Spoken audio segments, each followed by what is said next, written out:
Welcome to the Guitar Department. I'm your host, Joe Alton. On this episode, you see him sitting right here, we have Brian Herrin, live and in the flesh. He's going to talk about, all the things that we have to talk about. It's going to be an awesome show. Thank you for tuning in to the Guitar Department. We're back, and I'm sitting here with Brian Herrin. Brian, thank you so much for being here. Thanks for having me. Appreciate it. We have a lot to cover. And there's a lot of places that we could start, but I feel like we should start with the elephant in the room here. We almost lost you this last year, didn't we? Yes.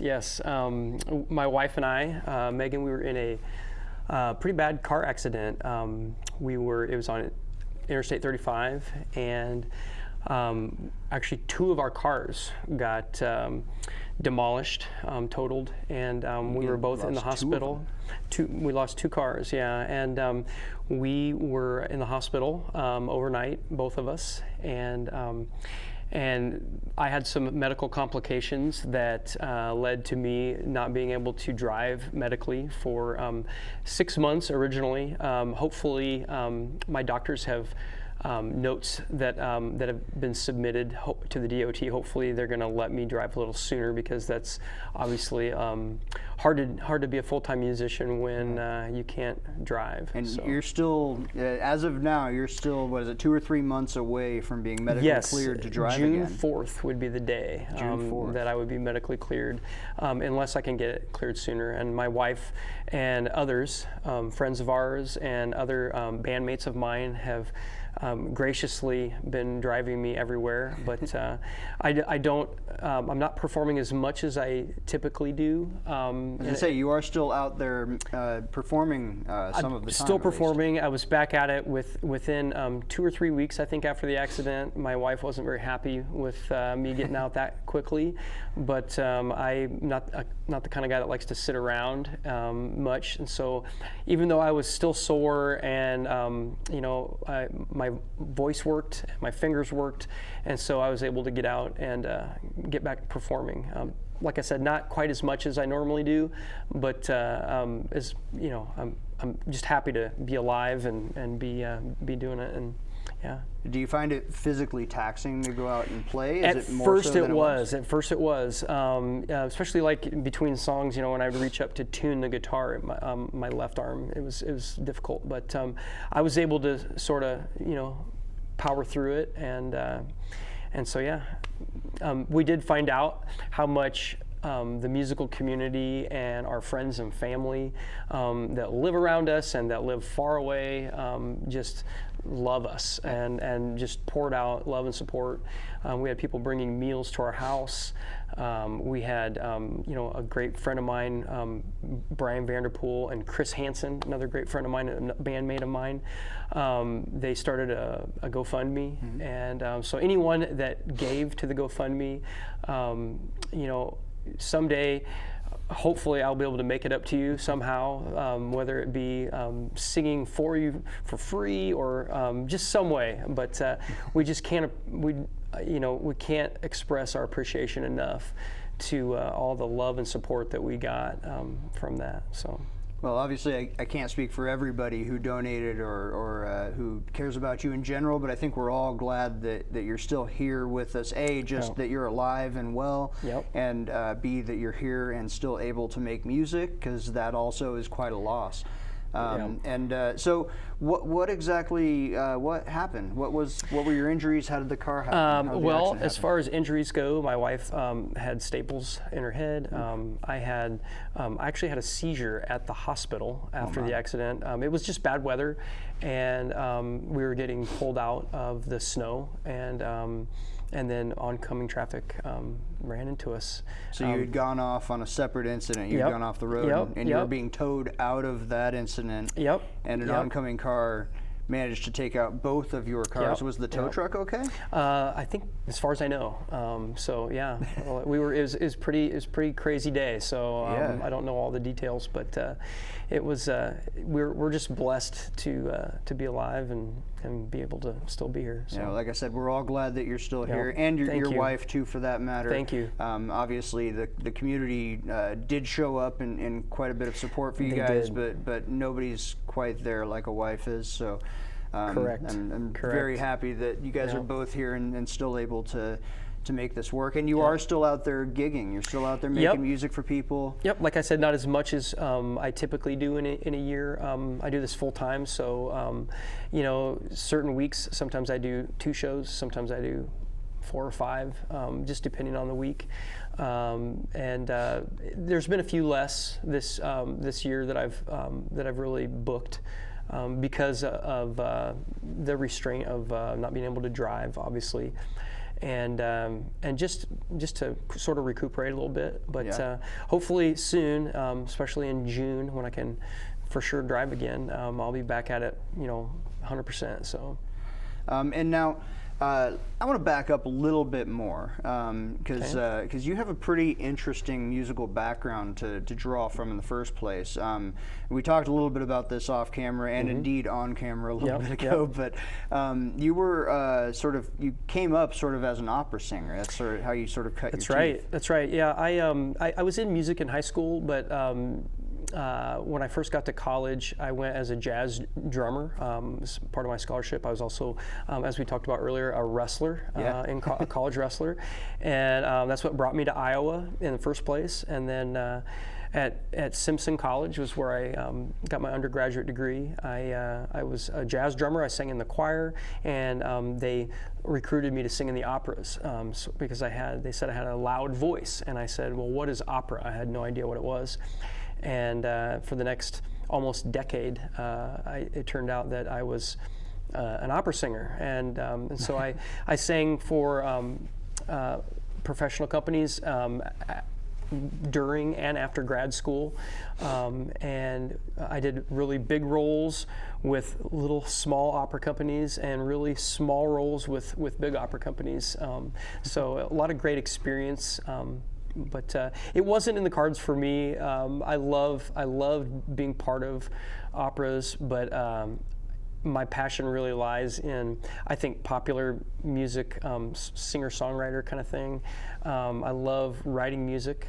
My parents bought me a guitar when I was in high school, but I never played it because it hurt my fingers. I tell people that at my shows, and that it still hurts my fingers. This is true, by the way. It does hurt to play guitar. And but I've gotten used to it. But I was always wanted to just be a drummer, and then I was forced to learn the piano. So I played piano for a lot of years, and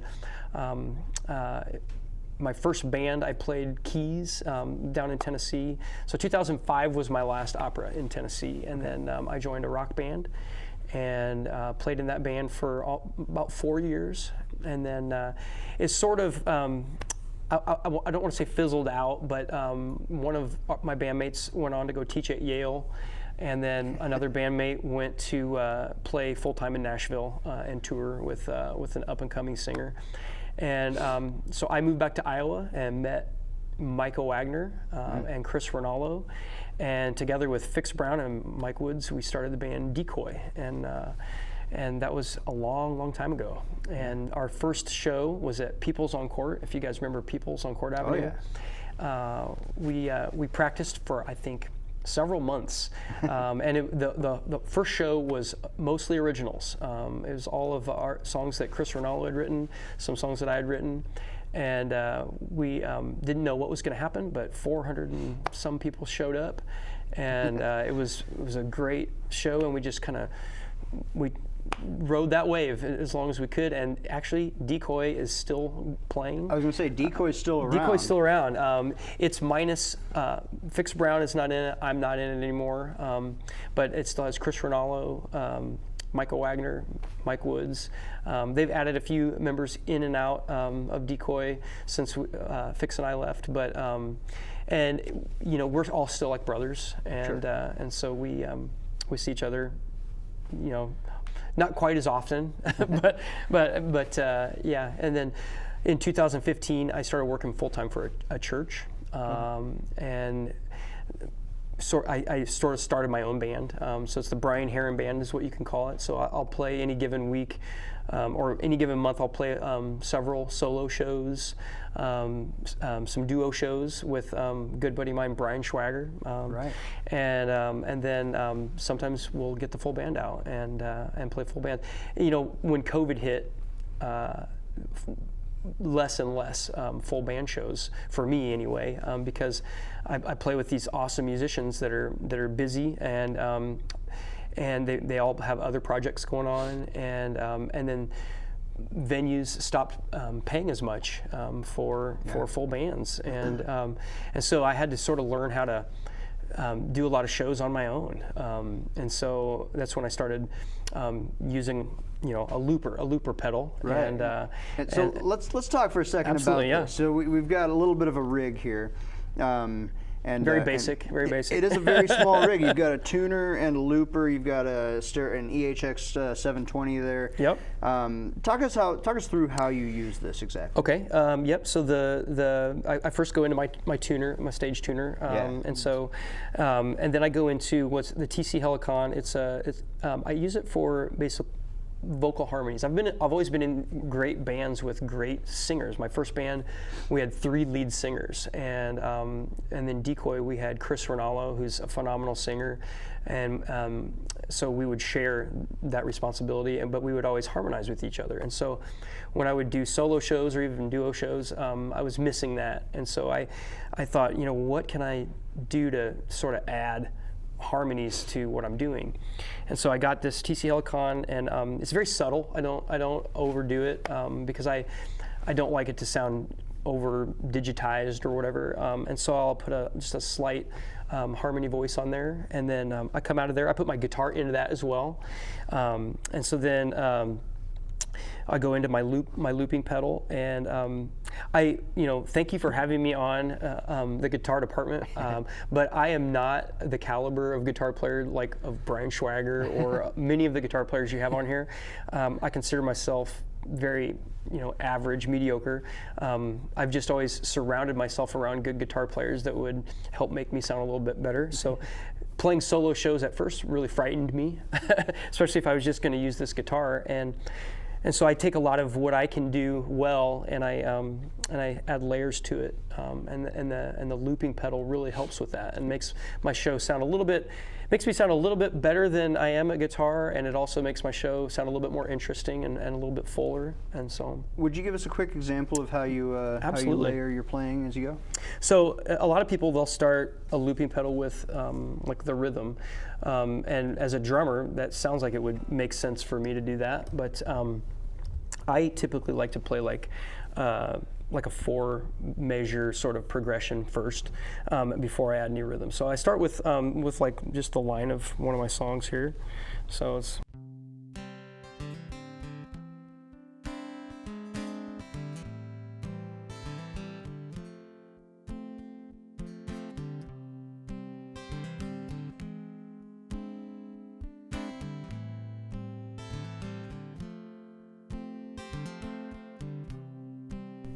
So you've got that basic chord progression, and then if you want to add a little bit, I go up like 5 half steps, and then I play a little filler sound here.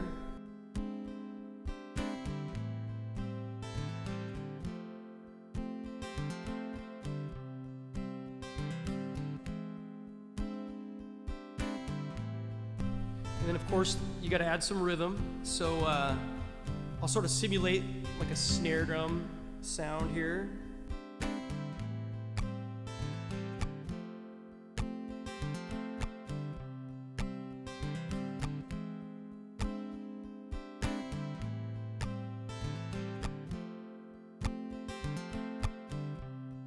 Then of course you got to add like a kick drum feel. I like to do everything.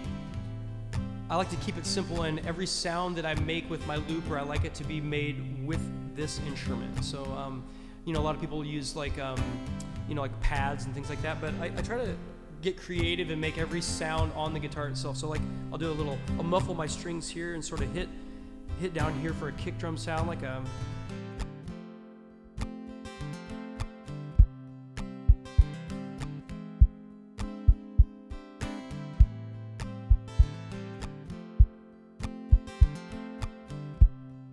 And then of course, then you could add play the same progression in a different key. And so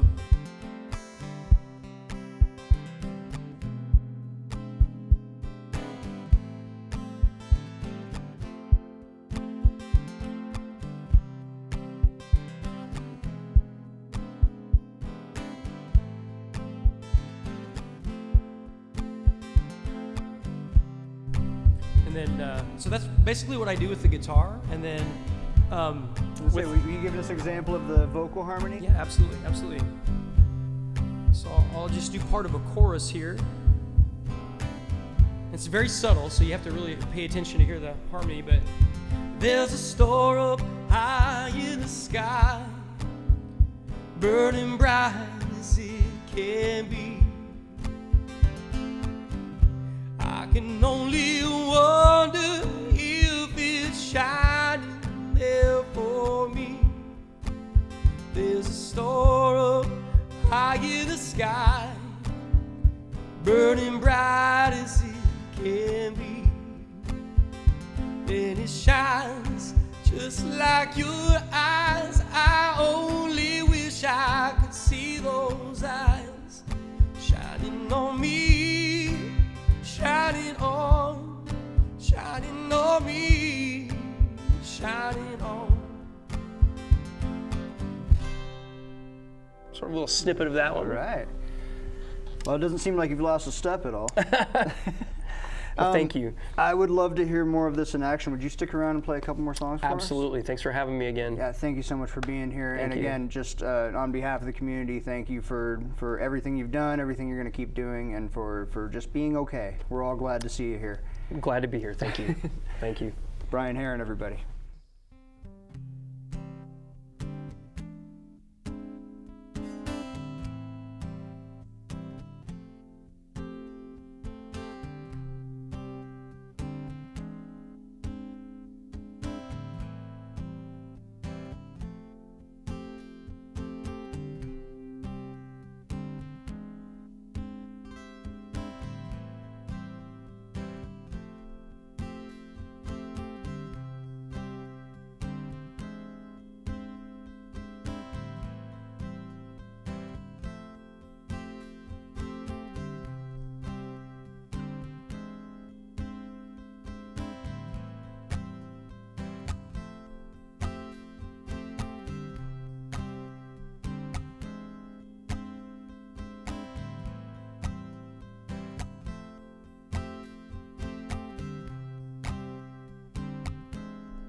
Confusion sits in me, stealing all my thoughts. Stays in my mind, and now I am so lost. Everything is changed, and I don't know what to do. So I look up to the sky, and I'm still thinking about you. There's a star up high in the sky, burning bright as it can be.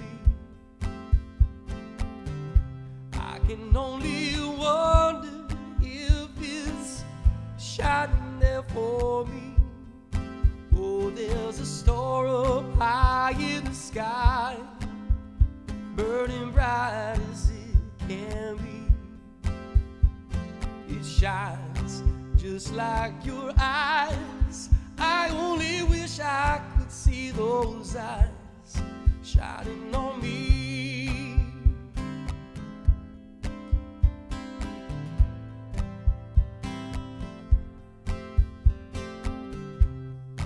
All of my friends say that it's time to move on and live. They say that it's something I gotta do, that I'm giving all I can give. So I look up to that sky, and I'm still thinking about you. Finding that star, I say a prayer, and I say this prayer for you. Oh, there's a star up high in the sky, burning bright as it can be. I can only wonder if it's shining there for me. There's a star high in the sky, burning bright as it can be. It shines just like your eyes. I only wish I could see those eyes shining on me, shining on me, shining on.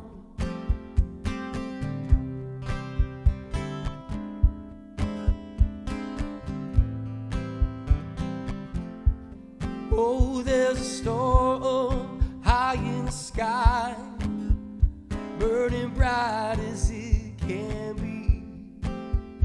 And it shines just like your eyes. I only wish I could see those eyes shining on me, shining on me, shining on.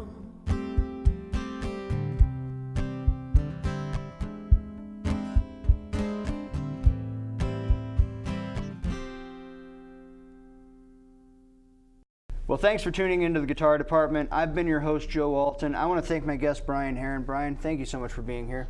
Thank you again for having me. Appreciate it. We did this interview twice, and we failed both times to plug Golden Bear Records. So I just want to give you the chance right now to tell people where they should go to get the music recorded.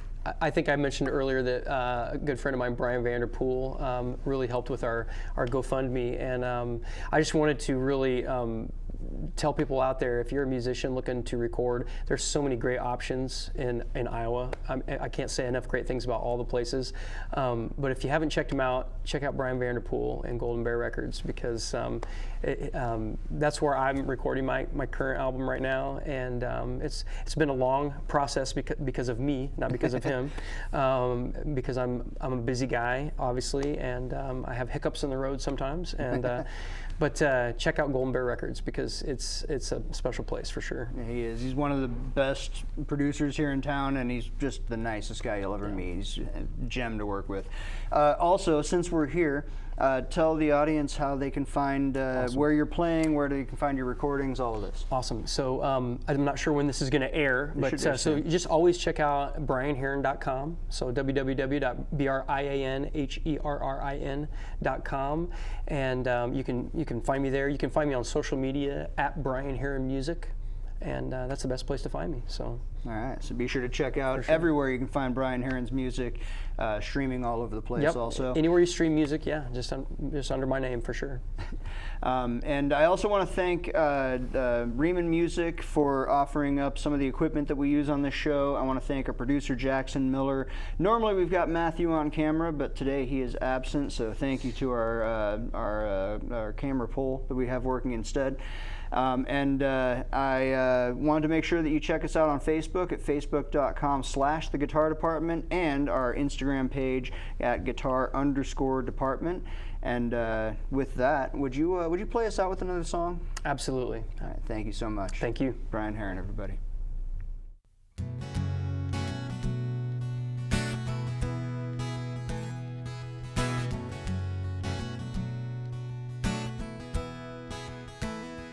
Well, I took that first train home from the city. Wasn't worried about the cost. Couldn't wait to get back home to you. I was tired of feeling so lost.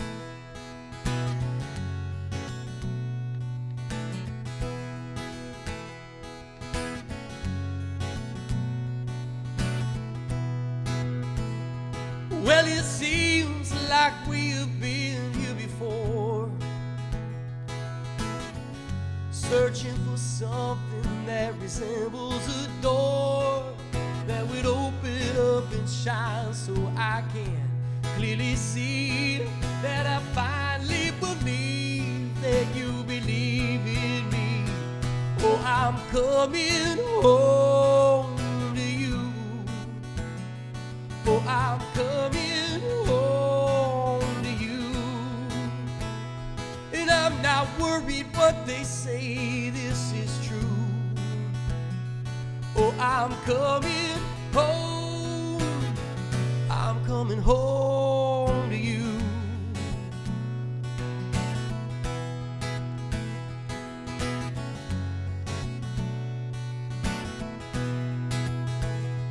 When I saw you through that stained glass window, oh, I already knew that this time it would all be different. This is my promise to you, that if you give me one more chance, I will make you see that I finally believe that you believe in me. Open up your heart and just let me in, and I'll never walk away again. Oh, I'm coming home to you. Oh, I'm coming home to you. And I'm not worried what they say, this is true. Oh, I'm coming